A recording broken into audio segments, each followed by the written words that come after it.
नमस्कार दोस्तों, आज फिर मैं आपके सामने हूँ एक नया मुद्दा लेके।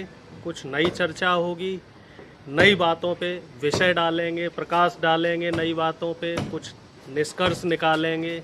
लेकिन उससे पहले आप सभी से निवेदन है, मेरे इस चैनल को सब्सक्राइब कीजिए, बेल आइकन दबाइए। अगर मेरी बात आपको पसंद लगती है तो इस वीडियो को लाइक कीजिए और कमेंट कीजिए, और साथ ही साथ अपने बहुमूल्य विचार अवश्य दें कि हम अपने वीडियो को और बेहतर कैसे बना सकते हैं। अगर आपके पास कोई मुद्दा है, जिस मुद्दे पे आप चाहते हैं कि ये मुद्दा ज़्यादा से ज़्यादा लोगों तक पहुँचे, तो वो मुद्दा भी हमें कमेंट बॉक्स में आप भेज सकते हैं। आज का मुद्दा है डीजल, पेट्रोल और घरेलू और कॉमर्शियल गैस में सरकार द्वारा आए दिन जो पैसे बढ़ाए जा रहे हैं, तो आखिर क्या कारण है कि डीजल, पेट्रोल, घरेलू गैस और कॉमर्शियल गैस, इनके दाम सरकार आए दिन क्यों बढ़ा रही है। जैसे कि आज देखने में आया है कि सरकार ने लगभग 25-26 रुपये बढ़ाकर जो कॉमर्शियल गैस है, कॉमर्शियल गैस के दाम 2000 रुपये कर दिए। यानी कि जो 19 किलो का सिलेंडर है कॉमर्शियल गैस का, वो अब 2000 रुपये का मार्केट में आएगा। और दिवाली का त्यौहार आने वाला है, तो निश्चित तौर पे इससे आम आदमी की जो जेब है, जेब पे असर पड़ेगा। इसके साथ ही घरेलू गैस की जो कीमत है वो किसी से छिपी नहीं है। 900 रुपये से ऊपर का सिलेंडर मिल रहा है। सब्सिडी सरकार द्वारा ख़त्म कर दी गई है। ये वही भारतीय जनता पार्टी की सरकार थी जो 2014 में जब 400 रुपये का सिलेंडर मिलता था तो उस पर भी गला फाड़ फाड़ के चिल्लाती थी। अब अगर हम बात करें डीजल और पेट्रोल की महंगाई की, तो डीजल इस समय 100 रुपये के आसपास है और पेट्रोल की जो कीमत है वो 110 से 115 रुपये है, और कुछ शहरों में 120 रुपये तक पेट्रोल की कीमत है। तो आखिर इंटरनेशनल मार्केट में जहाँ पे क्रूड ऑयल की कीमत इतनी ज़्यादा नहीं है, अगर हम कंपेयर करें 2014 से, तो 2014 में जहां अंतर्राष्ट्रीय मार्केट में क्रूड ऑयल की कीमत 70 से 75 रुपये प्रति बैरल हुआ करती थी, और उस समय हमारी सरकार डीजल 55 रुपये और पेट्रोल 70-72 रुपये देती थी। तो उस समय जब मौजूदा कांग्रेस की सरकार थी, तो भारतीय जनता पार्टी के लोग इसे महंगाई बताने का काम करते थे और गला फाड़ फाड़ के चिल्लाते थे, आए दिन प्रदर्शन करते थे, आए दिन रैलियां करते थे और सरकार की नाकामी को बताते थे कि अगर डीजल पेट्रोल के दाम बढ़ रहे हैं, घरेलू गैस के दाम बढ़ रहे हैं, तो सरकार नाकाम है, सरकार अपना काम ईमानदारी से नहीं कर रही है।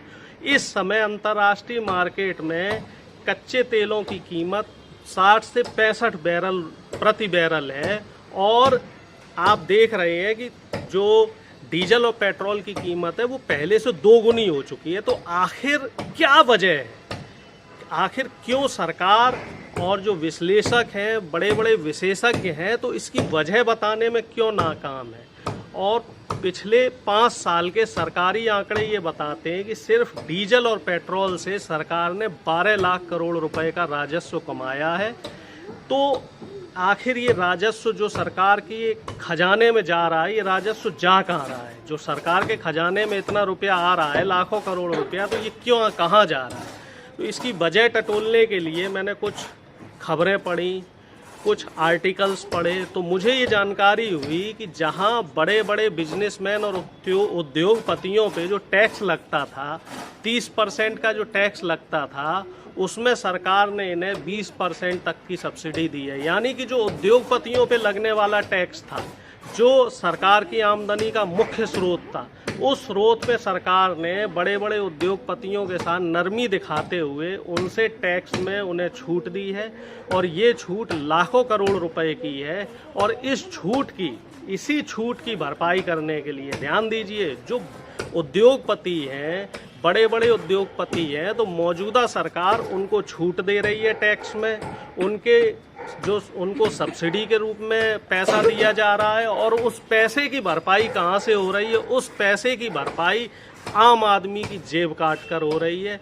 हमारे ऊपर महंगाई का बोझ लादा जा रहा है। डीजल पेट्रोल हमें दुगने दामों में मिल रही है, घरेलू गैस हमें महंगे दामों में मिल रही है, साथ ही साथ जो और घरेलू राशन का सामान है, चाहे वो सरसों का तेल हो, रिफाइंड ऑयल हो, डीजल, दाल हो या अन्य घरेलू सामान हो, सब्जियां हो, सभी महंगी हो रखी हैं। चूँकि ट्रांसपोर्टेशन का खर्चा लगभग 2 गुना हो गया है। डीजल के दाम इस समय 100 रुपये के आसपास है। वही डीजल आज से 2 साल 3 साल पहले 60 रुपये था, 2014 से पहले 50 रुपये था।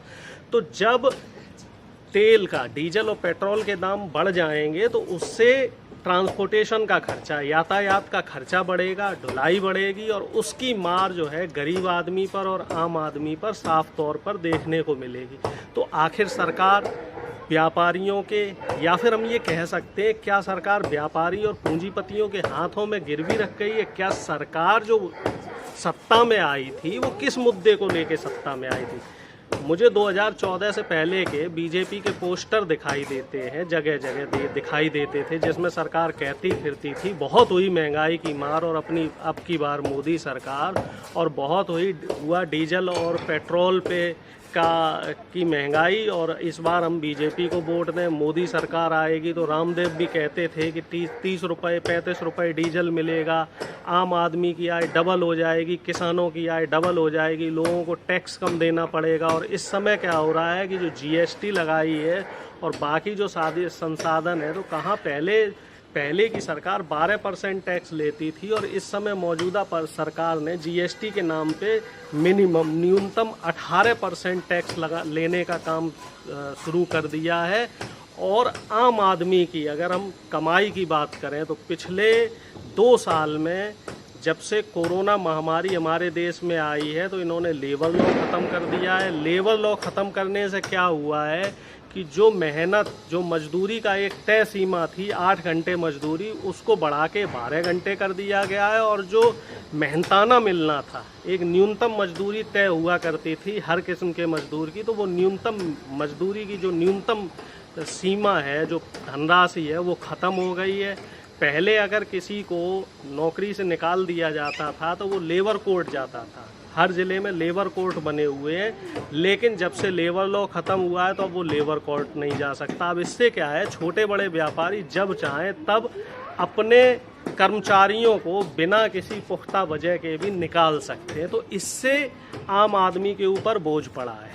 पिछले 2 साल में 4 से 5 करोड़ लोग बेरोजगार हुए हैं, और जो लोग रोजगार कर रहे हैं, जो प्राइवेट सेक्टर में नौकरी कर रहे हैं, तो उनकी जिस हिसाब से महंगाई बढ़ी है उस प्रोपोर्शन में उनकी तनख्वाह नहीं बढ़ी है। आम आदमी इस समय लाचार है और आम आदमी को इस समय समझ नहीं आ रहा है कि मौजूदा सरकार आखिर किस दिशा में जा रही है, क्या करना चाह रही है। तो मैं अपनी बातों को बहुत ज़्यादा आगे विस्तृत रूप में ना ले जाकर यहीं ख़त्म करना चाहूँगा, और आप लोगों से मैं ये जानना चाहता हूँ कि आखिर सरकार डीजल पेट्रोल के साथ जो और गैस हो गई और घरेलू सामान है, इनकी कीमतों पे आखिर सरकार क्यों लगाम नहीं लगाना चाह रही है? क्यों सरकार को आम आदमी का दर्द नहीं दिखाई दे रहा है?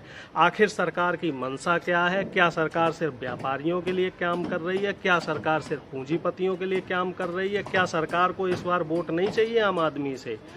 मेरी बातें आपको कैसी लगी? कमेंट बॉक्स में जाकर अपने विचार ज़रूर देना, और अगर मेरा वीडियो आपको पसंद आया हो तो लाइक करना, चैनल को सब्सक्राइब करना। बहुत बहुत धन्यवाद।